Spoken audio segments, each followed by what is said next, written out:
শিরিনকে উচিত শিক্ষা দিয়ে অদ্ভুত কাণ্ড করল রায়ান। সম্পূর্ণ জানতে ভিডিওটিতে একটি লাইক করে দেখতে থাকো। গল্পের শুরুতেই দেখা যায় রায়ান নিজের ভালোবাসার মানুষকে অবশেষে ভালোবাসার কথা বলে দিয়েছে। পারুল তো এটাই শুনতে চাইছিল যে রায়ান ঠিক কাকে ভালোবাসে, কার জন্য অপেক্ষা করে আছে রায়ান। অবশেষে সবটা শুনে নিয়েছে পারুল যে রায়ানের ভালোবাসার মানুষের নাম হলো পারুল চক্রবর্তী। আর এটা শোনার পরেই পারুল তো ভীষণ খুশি হয়ে যায়। মনে মনে ভাবতে থাকে, এই দিনটার জন্যই তো আমি এতদিন অপেক্ষা করেছিলাম, আর আজকে অবশেষে এই দিনটা চলে এসেছে। কিন্তু রায়ান খুব ভেঙে পড়েছে। পারুলকে বলে, তুই এটা আমাকে দিয়ে না বলালেও পারতিস পারুল। তুই জীবনে যা যা চেয়েছিস সব কিছু পেয়েছিস, তোর আর কোনো দুঃখ আছে বল? কিন্তু আমার অনেক দুঃখ, তুই সেটা বুঝতে পারবি না। তখনই পারুল বলে, তুই কেন এইভাবে ব্যাপারটাকে ভেবে দেখছিস রায়ান? আমি তো তোর সাথে আছি, বল আর কি চাই তোর? দেখ, তোর সমস্ত আপদ বিপদে আমি সবসময় তোকে সাহায্য করেছি আর করব। রায়ান তখন বলে, পারুল, সাহায্য করেছি আর করব সেই বিষয়ে প্রশ্ন আসছে না। তুই ভেবে দেখ তো, জীবনে যা যা চেয়েছিস, তুই সেই ন্যাড়াগোয়াল থেকে কলকাতায় এসেছিস, ব্রাইট মাইন্ডস মতন একটা বড়সড় ইউনিভার্সিটিতে তুই পড়াশোনা করেছিস, ইউনিভার্সিটির টপার হয়েছিস, তারপরে পিওর লাইফের মতন এত বড় একটা কোম্পানিতে চাকরি করেছিস, আর তারও পরে তুই নিজেই একটা কোম্পানি তৈরি করে ফেলেছিস। কিন্তু আমার কপালে সবসময় জুটেছে সান্ত্বনা পুরস্কার। আমি কি নিজে কিচ্ছু করতে পারি না? আমার কি নিজের কোনো কিছু করার অধিকার নেই পারুল? তুই কেন করলি আমার সাথে এমনটা? আমি চেয়েছিলাম জীবনে একটা সাকসেস পেয়ে তারপরেই তোকে ভালোবাসার কথাটা বলবো। তুই এইটুকু অপেক্ষা করতে পারলি না? তোর এত তাড়াহুড়ো ছিল? নে, এবার তো শান্তি হয়েছে তো?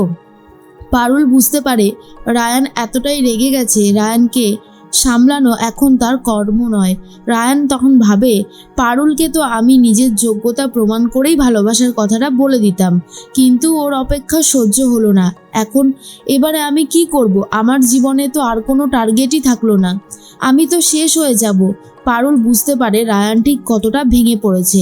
তাই রায়ানকে বলে, তুই একদম চিন্তা করিস না, তোর যা যা স্বপ্ন আছে সব কিছু তোর পূরণ হবেই, কিন্তু তুই আমার সাথে একবার ভালো করে কথা বল।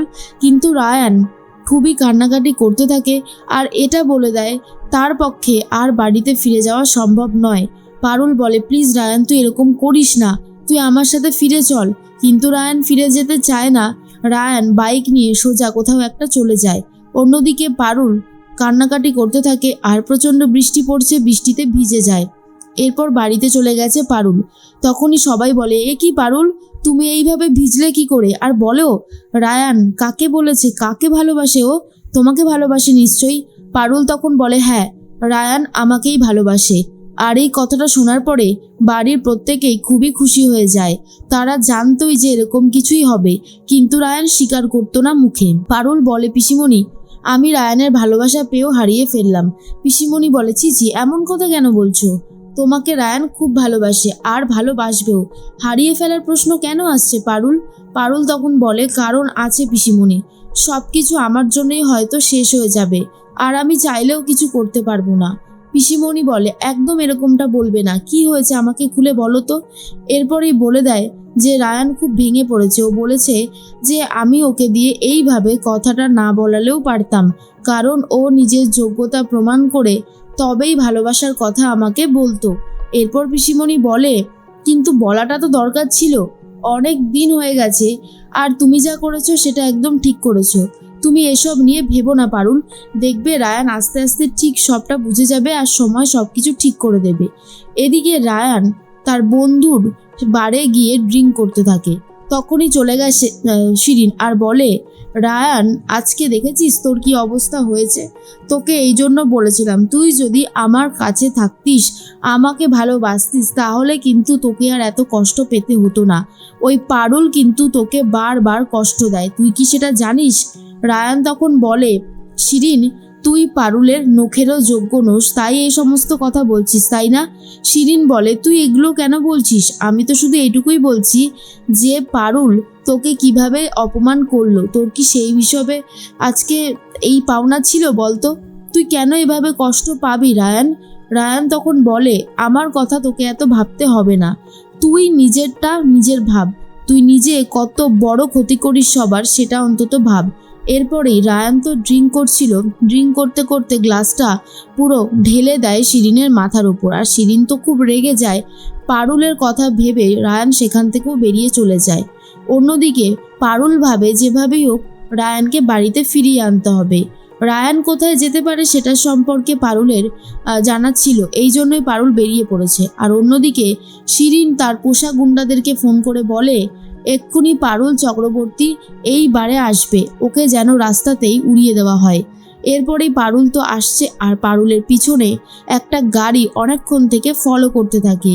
যেহেতু পারুল এখন অনেক বেশি চিন্তার মধ্যে আছে তাই আর গাড়িটাকে দেখতেও পায় না। পারুল ভাবে আমি তোর কোনো ক্ষতি হতে দেব না রায়ান। এর মাঝখানেই সেই গাড়িটা আর একটু হলেই ধাক্কা মেরে দিচ্ছিল, তখনই রায়ান এসে পারুলকে বাঁচিয়ে নেয়। এরপর পারুল বলে চল তোকে বাড়ি ফিরিয়ে নিয়ে যেতেই আমি এখানে এসেছি।